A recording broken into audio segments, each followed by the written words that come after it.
سلام دوستان، به روز دوم دوره جادوی ذهن شما خوش اومدید. در مقدمه دوره یاد گرفتید که جادوی ذهنتون از طریق 6 موهبت مجزا متجلی و نمایان میشه.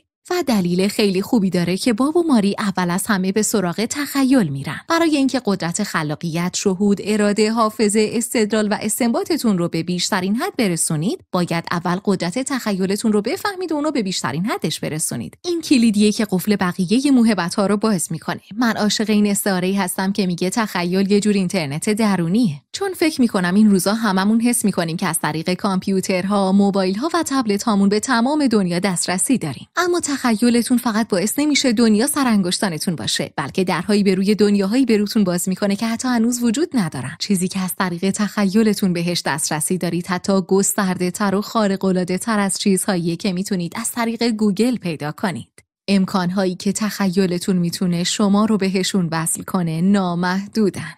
در درس اول میخوام اسمتون رو تصویر ساز بذارم. ذهن شما بیوقفه داره تصاویر پرجزئیات و واضح میسازه و این تصاویر درونی هستند که واقعیت‌های بیرونی رو میسازن. ذهن شما تخیل شماست که زندگیتون رو میسازه. ارل ناتینگل به زیبایی و سادگی میگه شما تبدیل به چیزی میشین که بهش فکر میکنین.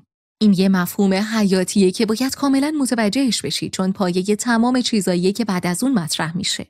پذیرشش میتونه چالش برانگیز باشه، چون خیلی با باورهایی که قبلا داشتیم متفاوته.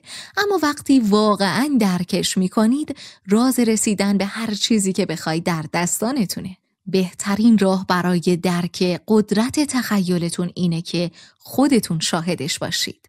پس ازتون میخوام در طول روز به تصاویری که در ذهنتون دارید به دقت توجه کنید.